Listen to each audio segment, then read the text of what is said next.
سازشی عناصر بانی P T I کو پھر اقتدار میں لانے کی کوشش کر رہے ہیں۔ سازش کے کل پرزے بیوروکریسی اور سیاست میں چھپے بیٹھے ہیں۔ وزیر دفاع خواجہ آصف کا کہنا ہے بانی پی ٹی آئی پروجیکٹ فیض حمید کی نگرانی میں شروع ہوا۔ 9 مئی کو تباہی کا منصوبہ فیض حمید اور بانی پی ٹی آئی کا جوائنٹ وینچر تھا۔ دونوں کو ایک دوسرے سے الگ نہیں کیا جا سکتا۔ فیض حمید کے خلاف 9 مئی سمیت دیگر مقدمے چلیں گے۔ 9 مئی حملے میں ادارے کے اندر سے بھی مدد کی گئی۔ لٹیروں کے سب ٹھکانوں کی خبر ہے، احتساب ہوگا۔ وزیر ریلوے حنیف عباسی نے کہا فیض حمید کی سزا مقافات عمل ہے۔ ملک کے خلاف ہونے والی ہر اندرونی اور بیرونی سازش کے پیچھے فیض حمید تھے۔ نفرت کی سیاست کرنے والوں نے 12 سال میں کے پی کو تباہ کیا، نئی نسل کے ذہن خراب کی۔ وزیر اطلاعات عطا طارق کا تقریب سے خطاب، کہا نواز شریف نے ترقی کا جو سفر شروع کیا اسے پی ٹی آئی دور میں شدید نقصان پہنچا۔ وزیر اعظم شہباز شریف، فیلڈ مارشل سید عاصم منیر اور ادارے نے ملکی معیشت کو سنبھالا۔ عالمی ادارے بھی معیشت کی بحالی کا اعتراف کر رہے ہیں۔ احسن اقبال نے کہا پاکستان نواز شریف کی اصلاحات چھوڑ کر عدم استحکام کا شکار ہوا۔ بھارت نے نواز شریف کی معاشی اصلاحات اپنائی اور 2000 میں پاکستان سے آگے نکل گیا۔ بھارت کو مار کے حق میں شکست دی، اس لیے دشمن اب دہشت گردی کر رہا ہے۔ آج میثاق پاکستان کی ضرورت ہے جس کے اندر تمام میثاق ہو سکتے ہیں۔ ہمیں اب پاکستان کو آگے لے جانے کے لیے استحکام پیدا کرنا ہوگا۔ وادی تیرم میں سہولتوں کا فقدان، انتظامی چیلنجز نے ناقص گورننس بے نقاب کر دی۔ I D F C Khyber Pakhtunkhwa note کہتے ہیں فتنہ خارج عدم استحکام کو فروغ دے رہے ہیں، منشیات کی اسمگلنگ سے پیسہ وصول کرتے ہیں۔ پوری آبادی کی نگرانی کے لیے صرف 3 پولیس اہلکار ہیں۔ ونگ کمانڈر کرنل وقاص نے کہا فتنہ خارج منشیات اور بھتے سے اکٹھی رقم فورسز اور عوام کے خلاف استعمال کرتے ہیں۔ مقامی حکومت کی نااہلی کا فائدہ شدت پسند اور جرائم پیشہ اٹھا رہے ہیں۔ علاقے میں کوئی سرکاری اسکول یا اسپتال نہیں، بچے اسکول نہیں جائیں گے تو ان میں شعور کیسے آئے گا؟ کراچی کے علاقے ناظم آباد میں سنی تحریک کے سربراہ سرورت اعجاز قادری کی رہائش گاہ پر پولیس کا چھاپا، متعدد ملزمان گرفتار۔ ایس ایس پی کا کہنا ہے بھتے کی وارداتوں میں ملوث ملزمان کی گرفتاری کے لیے چھاپا مارا گیا۔ جواد اور ملا شاہزیب نامی بھتہ خور گرفتار۔ ملزمان سمت کاٹھیا واڑی بھتہ خور گروہ کا حصہ ہیں۔ گرفتار ملزمان کئی کیسوں میں مطلوب ہیں۔ ملزمان بھتہ خوری کا نیٹ ورک چلاتے تھے۔ ملزمان کے قبضے سے اسلحہ برآمد کر لیا گیا۔ ایس آئی او پولیس نے جمعے کو ریحان نامی بھتہ خور کو گرفتار کیا تھا۔ گرفتار ملزم کی نشاندہی پر کارروائی کی گئی۔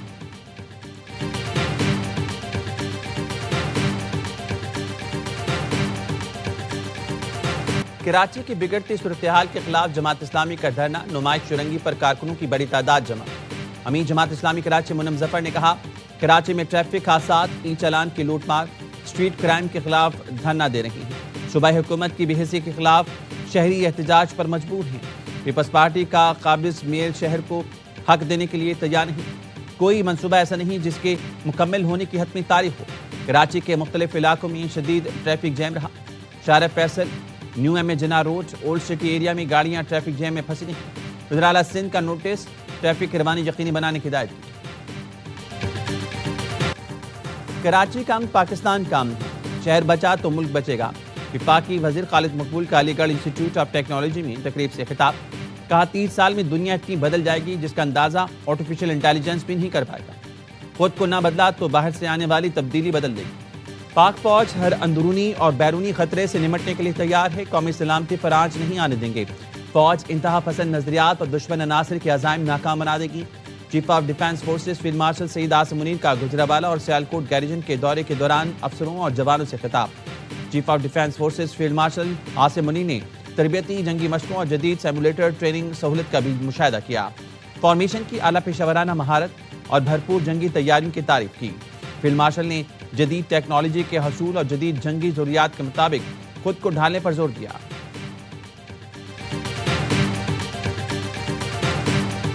کراچی میں نیشنل گیمز کی رنگ رنگ اختتامی تقریب، chief of defence forces field marshal Syed Asim Munir کی بطور مہمان خصوصی شرکت۔ آرمی کی چیمپئن ٹیم کو قائد اعظم ٹرافی پیش کی۔ نیشنل گیمز کا پرچم پنجاب اولمپک ایسوسی ایشن کو تھما کر اگلے نیشنل گیمز کی میزبانی سونپی۔ بلاول بھٹو نے فیلڈ مارشل سید عاصم منیر کو سندھ کی ثقافت، ٹوپی اور اجرک پہنائی۔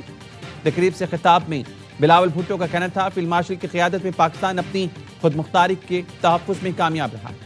مئی کی جنگ نے ہمیں متحد کیا، اس یکجہتی کو بڑھانا ہے۔ نیشنل گیمز قومی وحدت اور اتحاد کی علامت ہے۔ نیشنل گیمز کے دوران کھلاڑیوں نے ثابت کیا کہ وہ صلاحیتوں میں کسی سے کم نہیں۔ یہ کھلاڑی دنیا میں پاکستان کے مثبت تشخص کے سفیر بن کر ابھریں گے۔ نیشنل گیمز کی تقریب میں شرکت پر CDF field marshal Asim Munir کا شکریہ ادا کرتے ہیں۔ پاکستان مالی بحران سے نکل چکا ہے، اقتدار میں آئے تو دیوالیہ پن کے کنارے پر تھے۔ وزیراعظم کا لاہور میں نیشنل ریگولیٹری ریفارمز کی افتتاحی تقریب سے خطاب، کہا ہم نے امید نہیں چھوڑی، آج IMF نے 1.2 ارب کی قسط بھی منظور کر لی۔ نیا ریگولیٹری ریفارم بجلی کی تیزی سے نافذ کریں گے، سرمایہ کاروں اور تاجروں کو پیچیدہ قوانین اور طویل انتظار سے نجات ملے گی۔ وزیراعظم نے اصلاحات کو جلد عملی شکل دینے کی ہدایت کی، کہا تبدیلی صرف باتوں تک محدود نہ ہو۔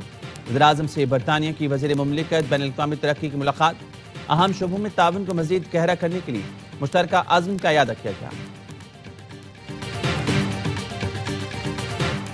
معاشی ٹیم کی کوششوں سے کرپشن میں نمایاں حد تک کمی آئی، پاسکو کرپشن کا گڑھ بن چکا تھا، اس کو بند کریں گے۔ وزیر خزانہ محمد اورنگزیب کا لاہور میں آل پاکستان چیمبر کانفرنس خطاب، کہا سرکاری ملازمین کے اثاثے پبلک کرنے سے متعلق قانون سازی کر چکے ہیں، ملازمتیں دینا حکومت نہیں پرائیویٹ سیکٹر کا کام ہے۔ حکومت کا کام نجی شعبے کو سازگار ماحول دینا ہے اور سہولتیں فراہم کرنا ہے، پرائیویٹ سیکٹر کو ملک کو لیڈ کرنا ہوگا۔ NFC اجلاس میں صوبوں کی مشاورت سے آگے بڑھنے پر اتفاق۔ بھارتی پروپیگنڈا فلم دھرندر کے مقابلے میں میرا لیاری کے ریلیز کا اعلان، سندھ کے سینئر وزیر شرجیل میمن نے کہا اگلے ماہ میرا لیاری ریلیز ہو رہی ہے، جو لیاری کا اصل چہرہ دنیا کے سامنے لائے گی۔ بھارتی فلم دھرندر پاکستان کے خلاف منفی پروپیگنڈے کی واضح مثال ہے، جس میں خاص طور پر لیاری کو نشانہ بنایا گیا۔ لیاری تشدد نہیں بلکہ ثقافت، امن، صلاحیت اور مزاحمت کی علامت ہے۔ مرتضی بھاب نے لیاری پر بننے والی بھارتی فلم پیپلز پارٹی کے خلاف سازش قرار دیا۔ میئر کراچی نے کہا بھارت فلم بنا کر بلاول کو ٹارگٹ کرنے کی کوشش کر رہا ہے، بھارت جنگی میدان میں ہار گیا تو فلمی میدان میں شروع کر دیا۔ سلطان گولڈن نے ریورس ڈرائیونگ کا ریکارڈ توڑ دیا، انہوں نے 1 میل کا فاصلہ 57 سیکنڈ میں طے کیا۔ تیز ترین ریورس ڈرائیونگ کا ریکارڈ امریکی اسٹنٹ مین نے 2022 میں قائم کیا تھا۔ تقریب سے خطاب میں وزیر اعلیٰ بلوچستان نے سلطان گولڈن کے لیے 5 کروڑ روپے انعام کا اعلان کیا۔ صدر اور وزیر اعظم کا عالمی ریکارڈ توڑنے پر سلطان گولڈن کو خراج تحسین۔ وزیر اعظم نے کہا سلطان گولڈن نے پوری دنیا میں پاکستان کا نام روشن کیا، پوری قوم کو آپ پر فخر ہے۔ چیئرمین PCB محسن نقوی کی بھی سلطان گولڈن کو مبارکباد۔ پاکستان سپر لیگ کا روڈ شو نیو یارک میں سجے گا، تیاری مکمل، چیئرمین PCB محسن نقوی شرکت کے لیے نیو یارک پہنچ گئے۔ سلمان علی آغا، سائم ایوب، ذوالشقی اور دیگر کھلاڑیوں کی بھی نیو یارک آمد۔ محسن نقوی کا کہنا ہے PSL آج بین الاقوامی سطح پر جگمگا رہی ہے، پوری امید ہے لندن کی طرح نیو یارک روڈ شو بھی کامیاب ہوگا۔ بھارت میں ایک اور سپورٹنگ ایونٹ کے دوران بدنظمی، star footballer Lionel Messi کو دیکھنے کے لیے ہزاروں شائقین کولکتہ اسٹیڈیم پہنچے، لیکن انتظامیہ نے میسی کو صرف 10 منٹ بعد ہی وینیو سے واپس بھیج دیا۔ مشتعل بھارتی فینس کے اسٹیڈیم میں توڑ پھوڑ، گراؤنڈ میں بوتلیں پھینک دی، شرکا کو متشر کرنے کے لیے پولیس نے لاٹھیاں برسائیں۔ فینس کا کہنا تھا اتنے مہنگے ٹکٹ خرید کر میسی سے ملنے آئے، لیکن میسی کے ساتھ تصویریں صرف وزیروں نے بنوائی، ہمیں تو ملنے کا موقع ہی نہیں دیا گیا۔ صدر آصف علی زرداری سے بلاول ہاؤس لاہور میں پیپلی رہنماؤں کی ملاقات میں آصف زرداری سے گورنر پنجاب سردار سلیم حیدر نے ملاقات کی۔ گورنر پنجاب نے صدر مملکت کو پنجاب کی سیاسی صورتحال پر بریفنگ دی۔ رہنماؤں نے پیپلز پارٹی کو پنجاب میں درپیش مسائل سے صدر کو آگاہ کیا۔ صدر آصف علی زرداری کی رہنماؤں کو عوامی رابطہ مہم تیز کرنے کی ہدایت۔ وزیر اعلیٰ پنجاب مریم نواز کا ٹرانسپورٹ کے شعبے کو صنعت کا درجہ دینے کا فیصلہ، پنجاب حکومت اور ٹرانسپورٹرز کے درمیان تمام امور طے پا گئے، ٹرانسپورٹرز کا فیصلے کا خیر مقدم۔ سینئر صوبائی وزیر مریم اورنگزیب کی زیر صدارت اجلاس میں گڈس اور پبلک ٹرانسپورٹرز کے نمائندوں نے بھی شرکت کی۔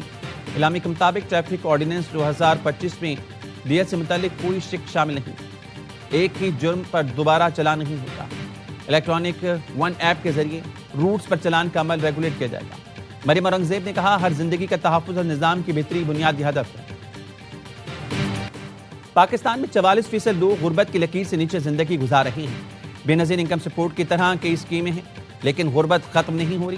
امیر جماعت اسلامی حافظ نعیم الرحمان کا وزیر آباد میں نوجوانوں کو بلا سود قرض فراہمی کی تقریب سے خطاب، کہا نوجوانوں کے پاس روزگار نہیں ہوگا تو مایوسی ہوگی، سرکار کا نظام بہترین ہونا چاہیے، بدقسمتی سے ایسا نہیں ہے۔